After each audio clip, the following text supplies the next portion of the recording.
الحمد لله وكفى والصلاة والسلام على سيد الرسل وخاتم الأنبياء اللهم صل على روضة محمد في الرياض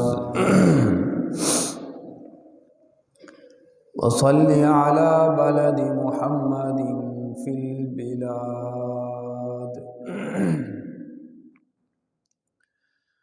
صلاة تكون للنجاة وسيلة ولعلو الدرجات كفيلا صلاة تحل بها العقد وتفرج بها الكرب يا رب صل وسلم دائما أبدا على حبيبك خير الخلق كلهم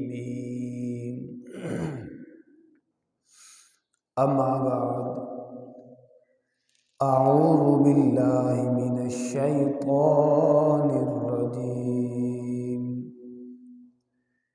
بسم الله الرحمن الرحيم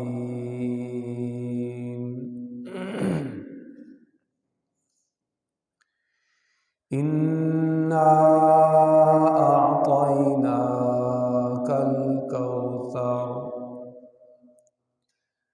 فصل لربك وانحر إن شانئك هو الأبتر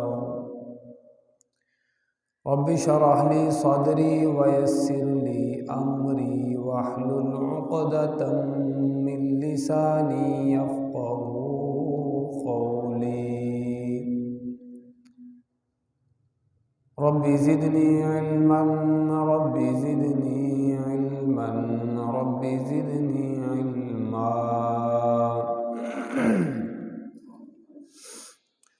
سبحانك لا علم لنا إلا ما علمتنا إنك أنت العليم الحكيم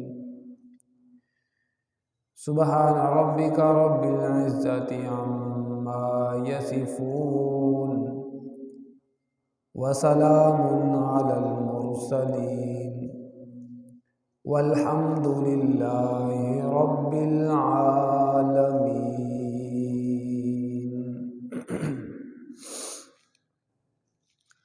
واجب الاحترام قابل صد احترام عزیز ساتھیوں،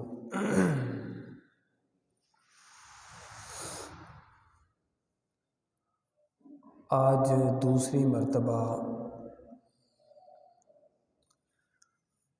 آپ کی اس جامع مسجد ختم نبوت میں حاضری کا شرف حاصل کر رہا ہوں۔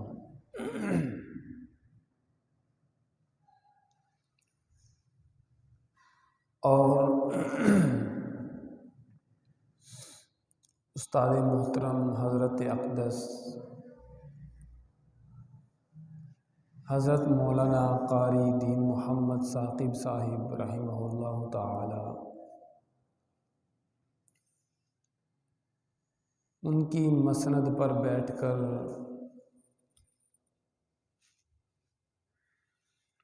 ان کا سبق سنانے کا شرف حاصل کر رہا ہوں۔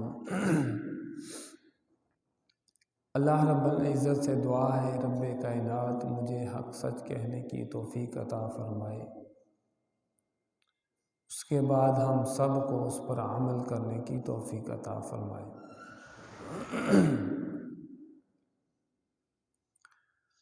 عزیزوں دوستو،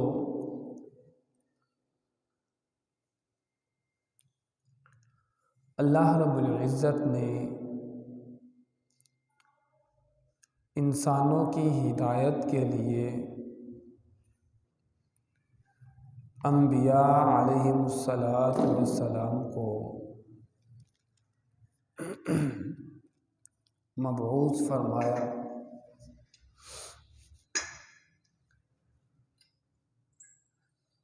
انبیاء علیہم الصلاۃ والسلام اپنے اپنے ادوار میں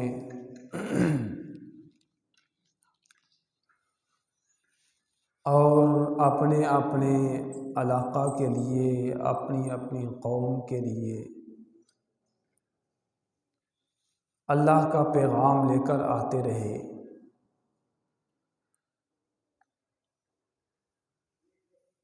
تو قوم کا سب سے پہلا یہ سوال ہوتا کہ آپ کے پاس کون سی دلیل ہے، کون سا ثبوت ہے کہ آپ اللہ کے نبی ہیں؟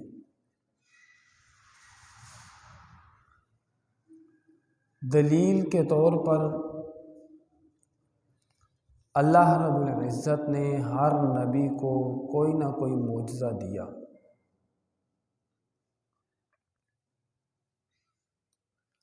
معجزہ کہتے ہیں خرق عادت،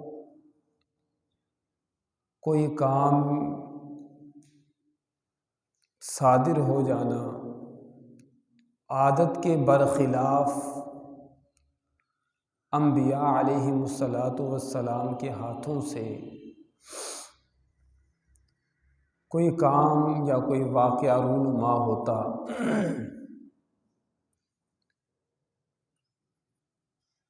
اور یہ اللہ کی عطا ہوتی تھی، اللہ کی دین ہوتی تھی، اور یہ بطور دلیل ہوتا تھا تاکہ قوم والے سمجھ جائیں۔ تو اللہ رب العزت نے ہر نبی کو کوئی نہ کوئی معجزہ دیا۔ حضرت موسیٰ علیہ الصلاۃ والسلام کو اللہ نے معجزہ یہ دیا کہ وہ اپنا ہاتھ اپنی بغل سے نکالتے تھے تو آفتاب کی طرح روشن ہو جاتا تھا۔ اور اسی طرح اللہ رب العزت نے حضرت موسیٰ کو معجزہ دیا۔ حضرت موسیٰ علیہ السلام کا عصا مبارک وہ اژدہا بن جاتا تھا۔ اس کی بھی ایک وجہ علماء نے لکھی ہے کہ جب حضرت موسیٰ علیہ الصلاۃ والسلام کو اللہ نے مبعوث فرمایا تو اس وقت جادو عروج پر تھا۔ اس جادو کے توڑ کے لیے اور اس کی حیثیت کو ختم کرنے کے لیے اللہ رب العزت نے حضرت موسیٰ علیہ السلام کو اسی طرح کا معجزہ دیا کہ اس معجزہ کو دیکھ کر کے جادوگر بھی بے بس ہو گئے اور سجدہ کرنے پر مجبور ہوئے، اور انہوں نے بھی تسلیم کر لیا کہ یہ جادو نہیں ہے اور ایمان لے کر کے آ گئے۔ تو میرے بھائیو، اللہ نے حضرت موسیٰ علیہ السلام کو معجزہ دیا کہ ان کا عصا مبارک بہت بڑا اژدہا بن جاتا تھا۔ اسی طرح حضرت عیسیٰ علیہ الصلاۃ والسلام کو اللہ نے معجزہ دیا۔ حضرت عیسیٰ علیہ السلام مادرزاد اندھوں کے چہرہ پر ہاتھ پھیرتے تھے تو وہ بھی بینا ہو جاتے تھے، ان کی نگاہیں واپس لوٹ آتی تھی، اور مردے کے پاس کھڑے ہو کر کے حضرت عیسیٰ علیہ السلام قم بإذن اللہ کہتے تو مردہ بھی زندہ ہو جاتا تھا اللہ کے حکم کے ساتھ۔ یہ حضرت عیسیٰ علیہ السلام کا معجزہ تھا۔ علماء نے اس کی بھی وجہ لکھی ہے کہ اس دور میں طب کا عروج تھا، یونانی طب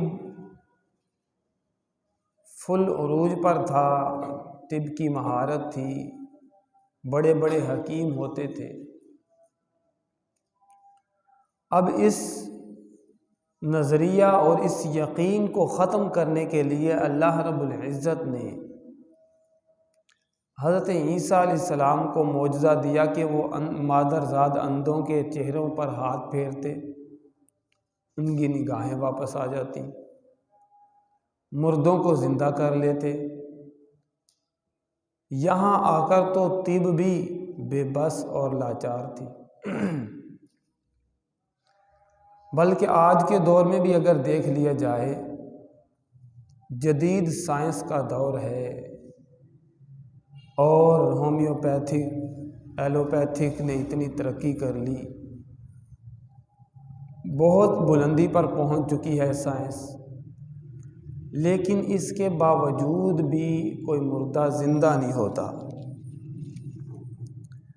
یہ اللہ رب العزت نے حضرت عیسیٰ علیہ السلام کو معجزہ دیا تھا، اور اسی طرح حضرت صالح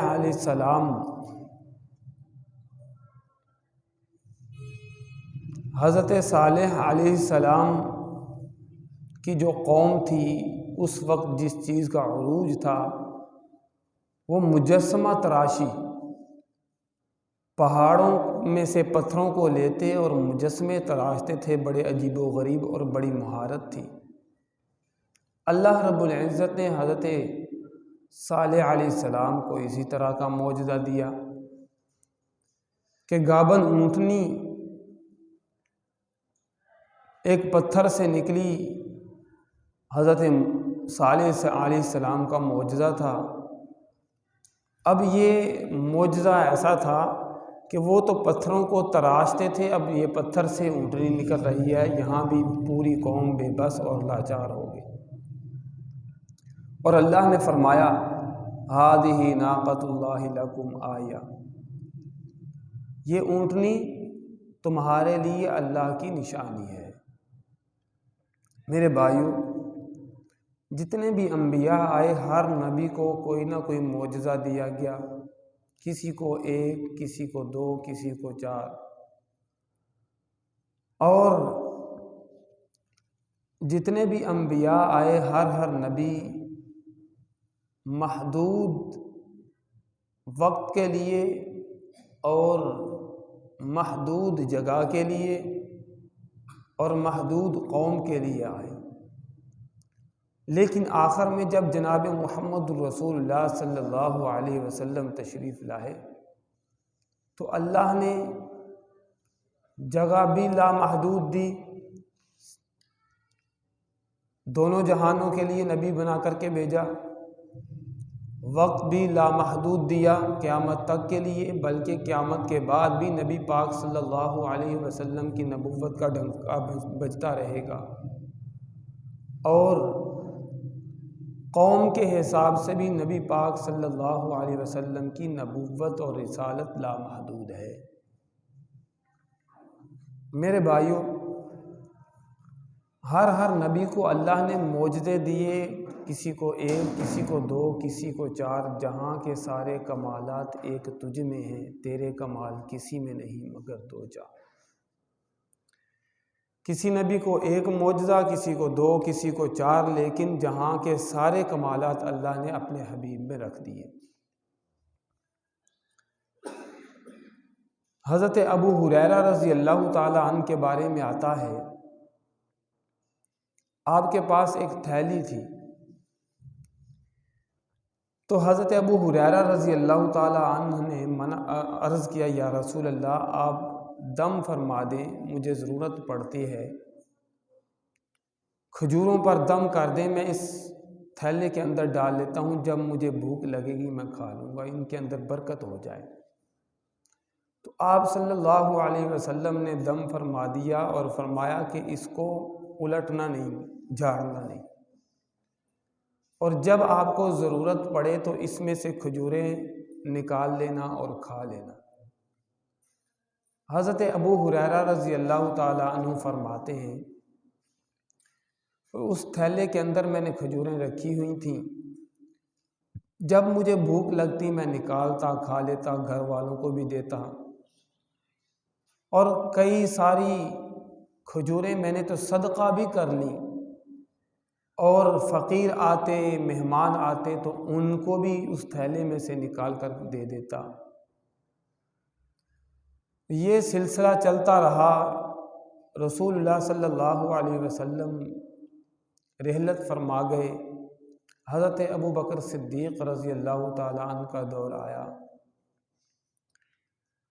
وہ بھی گزر گیا۔ حضرت عمر ابن خطاب کا دور آیا، وہ بھی گزر گیا۔ حضرت عثمان ابن عفان رضی اللہ تعالیٰ عنہ کا جو دور آیا تو بلوائیوں نے جب حملہ کیا تو اس حملے کے وقت وہ تھیلی میرے جسم سے کٹ گئی، جسم کے ساتھ باندھی ہوئی تھی، کٹ گئی، پتہ نہیں کہاں چلی گئی۔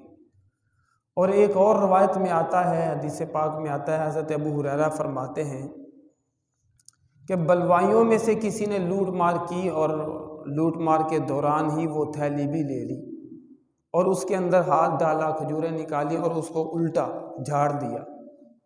تو اب اس کے اندر جو برکت تھی، جو رسول اللہ صلی اللہ علیہ وسلم نے فرمایا تھا کہ ابو ہریرہ اس کو جھاڑنا نہیں، اس نے جھاڑ دیا تو وہ ختم ہو گیا سلسلہ۔ میرے بھائیوں، یہ نبی پاک صلی اللہ علیہ وسلم کی برکات ہیں۔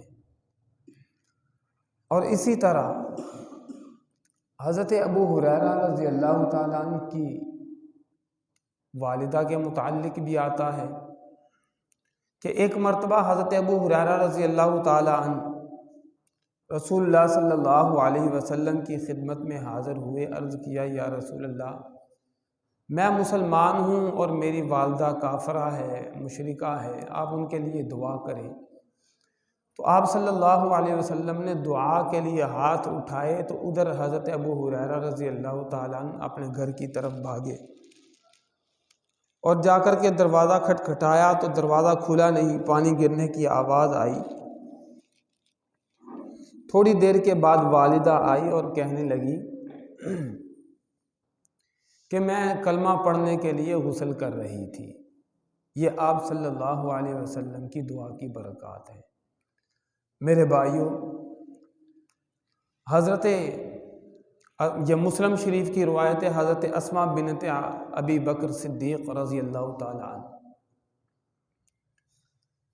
ان کے پاس آپ صلی اللہ علیہ وسلم کا ایک جبہ مبارک تھا۔ اب اس جبہ مبارک کی برکات دیکھیے کتنی ہیں۔ ان کے پاس جبہ مبارک تھا تو اس کی برکات یہ تھی کہ جو کوئی بیمار آتا یا تو اس کے جسم کے ساتھ یہ جبہ مبارک لگا دیتے تو اس کی بیماری ختم ہو جاتی، یا پھر اس جبہ مبارک کو دھو کر کے اس کا پانی اس بیمار کو پلا دیتے تو وہ بیمار ایسے شفا یاب ہوتا جیسے زندگی میں اس کو کوئی بیماری لگی ہی نہیں ہے۔ حضرت اسماء بنت ابی بکر فرماتی ہیں، بڑی دور دور سے میرے پاس مریض آتے اور میں یہی عمل کرتی، اللہ رب العزت اس برکت کی وجہ سے ان کو شفا دے دیتے۔ میرے بھائیوں، ایک شخص نبی پاک صلی اللہ علیہ وسلم کے پاس حاضر ہوا، آ کر کے کہنے لگا کہ اگر آپ اللہ کے سچے نبی ہیں تو یہ جو درخت ہے یہ چل کر کے آپ کے پاس آئے تو میں آپ کو اللہ کا سچا نبی مان لوں گا۔ آپ صلی اللہ علیہ وسلم نے فرمایا کہ تو اس درخت کو میرا پیغام دے دے کہ اللہ کے نبی صلی اللہ علیہ وسلم تجھے بلا رہے ہیں۔ وہ شخص گیا اور اس درخت کو جا کر کے کہا کہ اللہ کے نبی آپ کو بلا رہے ہیں، تو وہ درخت زمین کو چیرتا ہوا رسول اللہ صلی اللہ علیہ وسلم کی بارگاہ میں حاضر ہو گیا۔ اب وہ شخص کہنے لگا کہ ایسا بھی ہو سکتا ہے کہ یہ درخت اپنی جگہ پر واپس چلا جائے، تو رسول اللہ صلی اللہ علیہ وسلم نے فرمایا اس درخت کو کہہ دو کہ اللہ کے نبی فرماتے ہیں اپنی جگہ پر واپس چلا جا۔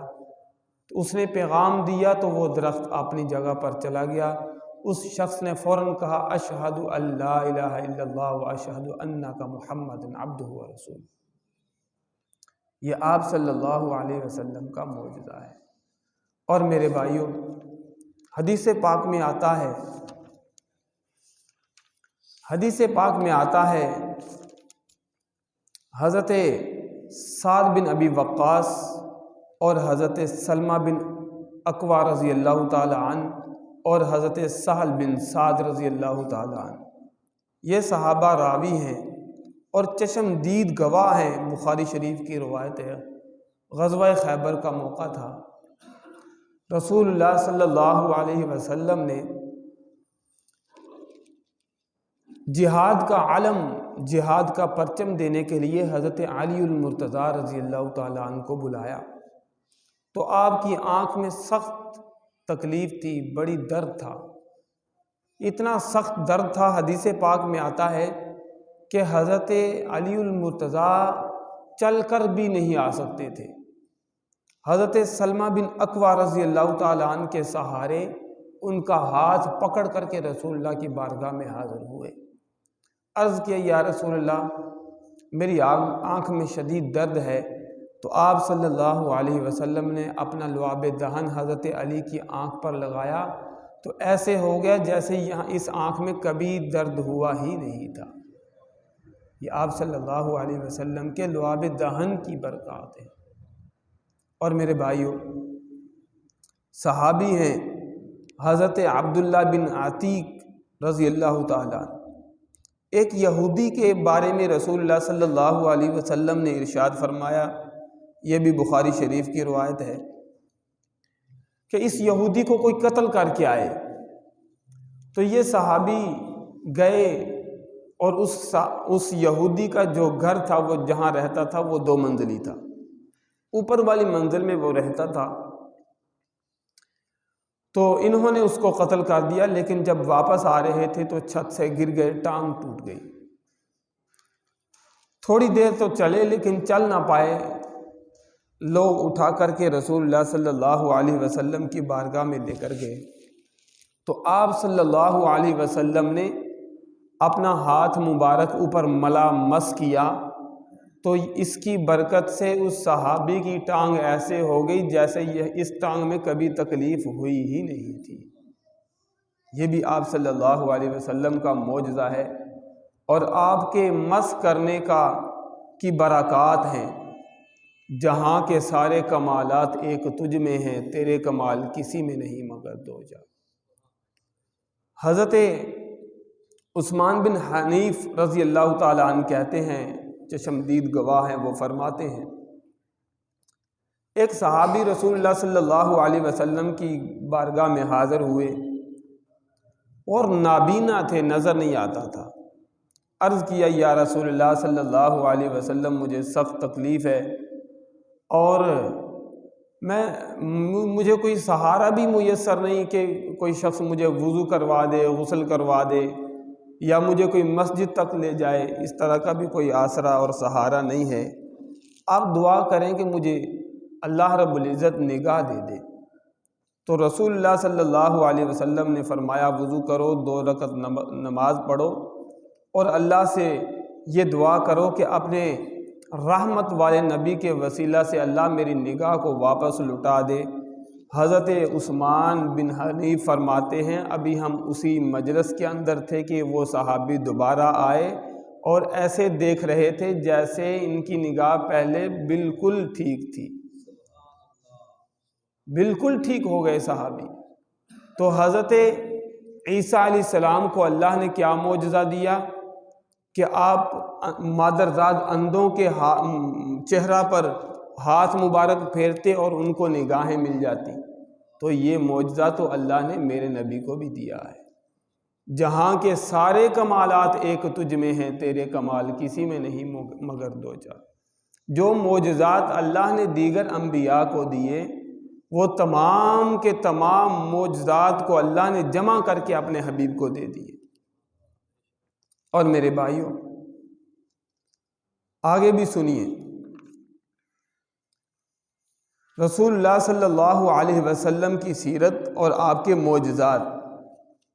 حضرت عروہ رضی اللہ تعالی عنہ صحابی رسول ہیں۔ ایک مرتبہ رسول اللہ صلی اللہ علیہ وسلم نے بلایا اور بلا کر کے فرمایا عروہ یہ 1 دینار لو اور 1 بکری خرید کر کے لاؤ۔ تو وہ صحابی گئے، انہوں نے 1 دینار سے 2 بکریاں خرید لیں اور پھر 1 بکری کو فروخت کر دیا 1 دینار کے بدلے میں۔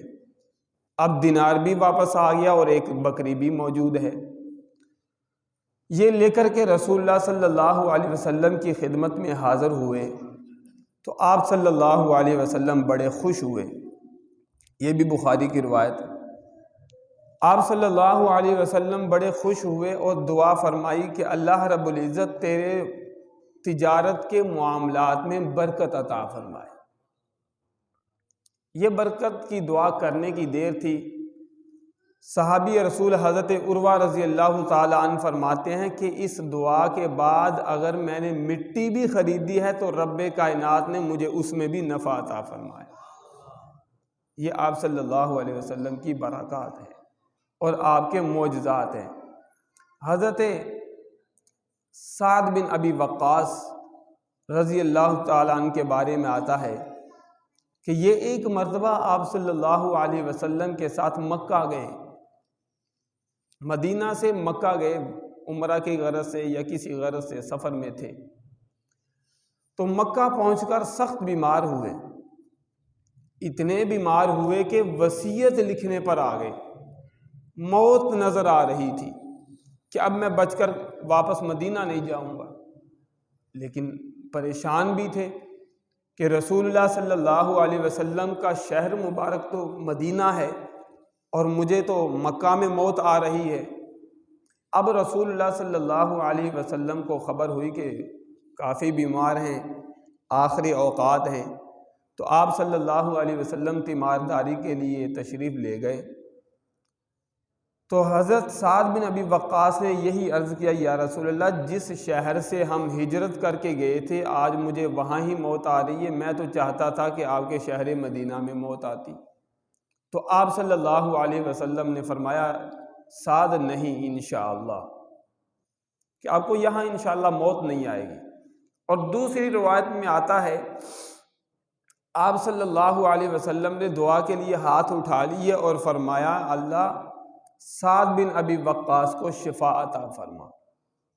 اس دعا کی برکت اتنی ہوئی کہ نبی پاک صلی اللہ علیہ وسلم کی دعا کی برکات دیکھیے، اتنی برکت ہوئی کہ اس کے بعد بھی 14 سال تک 15 سال تک حضرت سعد بن ابی وقاص زندہ رہے، صحت یاب ہو گئے فوراً۔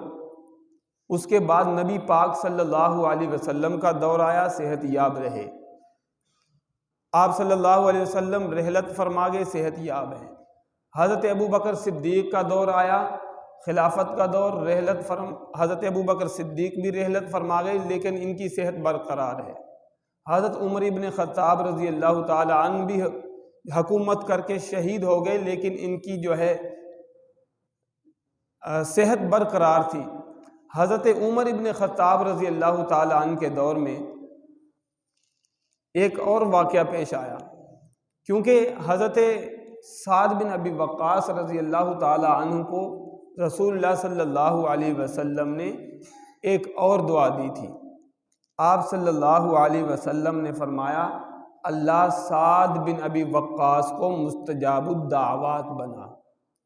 مستجاب الدعوات کا مطلب یہ ہوتا ہے، اس شخص کو کہتے ہیں کہ جس کی دعا کو اللہ رب العزت کبھی بھی رد نہ کرتے ہوں، اپنی زبان سے جو کلمات، جو الفاظ، جو دعا کہے اللہ رب العزت فوراً ہی قبول فرما لے، اس کو کہتے ہیں مستجاب الدعوات۔ تو اس دعا کی برکت سے حضرت سعد بن ابی وقاص رضی اللہ تعالی عنہ جو دعا کرتے تھے اللہ رب العزت فوراً ہی قبول فرما لیتے تھے۔ حدیث پاک میں آتا ہے بڑے صحابہ کرام حضرت سعد بن ابی وقاص رضی اللہ تعالیٰ عنہ کی خدمت میں حاضر ہوتے اور دعا بھی کرواتے کہ آپ مستجاب الدعوات ہیں۔ حضرت عمر ابن خطاب رضی اللہ تعالیٰ عنہ کا دور تھا، تو حضرت عمر ابن خطاب رضی اللہ تعالیٰ عنہ نے حضرت سعد کو کوفہ کا گورنر بنایا ہوا تھا، کوفہ کا گورنر۔ اب کوفے والے جو لوگ ہیں وہ ذرا عجیب طبیعت کے مالک ہیں، تو کسی نے شکایت حضرت عمر ابن خطاب کی خدمت میں بھیجی، خط بھیجا کہ سعد بن ابی وقاص صحیح خلافت اور صحیح امارت کے جو حقوق ہیں وہ ادا نہیں کر رہے۔ تو حضرت عمر ابن خطاب رضی اللہ تعالیٰ عنہ نے جماعت بھیجی صحابہ کرام کی، جاؤ لوگوں سے مل کے پتہ تو کر کے آؤ کہ سعد بن ابی وقاص کیا کر رہے ہیں، شکایتیں آ رہی ہیں۔ تو وہ قافلے والے آئے، صحابہ کرام آئے جاسوسی کے لیے، مختلف مساجد میں آ کر کے پتہ کیا کہ بھئی سعد بن ابی وقاص کی امارت کیسی ہے۔ ہر کسی نے کہا بہترین ہے جی، آپ کو کوئی اعتراض ہو؟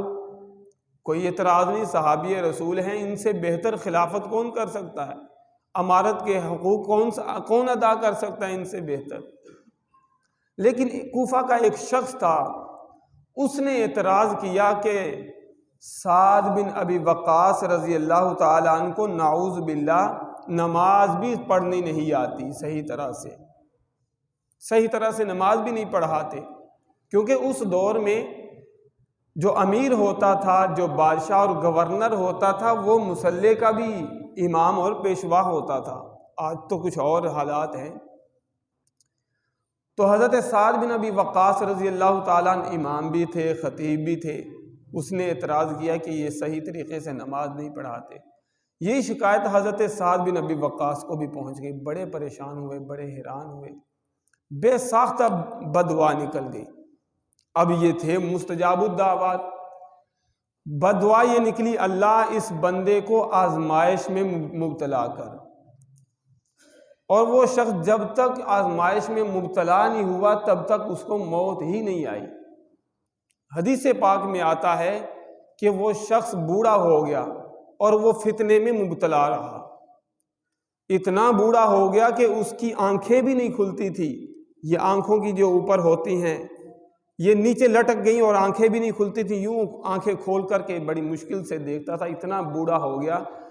اور بازاروں میں جاتا اور عورتوں کو چھیڑتا تھا، تنگ کرتا تھا، لوگ اس کو لعن طعن کرتے، جوتے مارتے اس کو کہ بدبخت انسان تو قبر میں جانے والا ہے، اور اس طرح کی حرکتیں کرتا ہے۔ یوں ذلیل ہو کر کے وہ شخص مرا، کیونکہ حضرت سعد بن ابی وقاص رضی اللہ تعالیٰ عنہ مستجاب الدعوات تھے، اور اللہ کے نبی صلی اللہ علیہ وسلم نے فرمایا اللہ سعد بن ابی وقاص کو مستجاب الدعوات بنا۔ تو رسول اللہ صلی اللہ علیہ وسلم نے دعا کے لیے جب بھی ہاتھ اٹھائے ہیں، اللہ رب العزت نے فوراً ہی قبول کیا ہے۔ اللہ رب العزت سے دعا ہے رب کائنات ہم سب کو پورے دین پر چلنے کی توفیق عطا فرمائے۔ وآخر دعوانا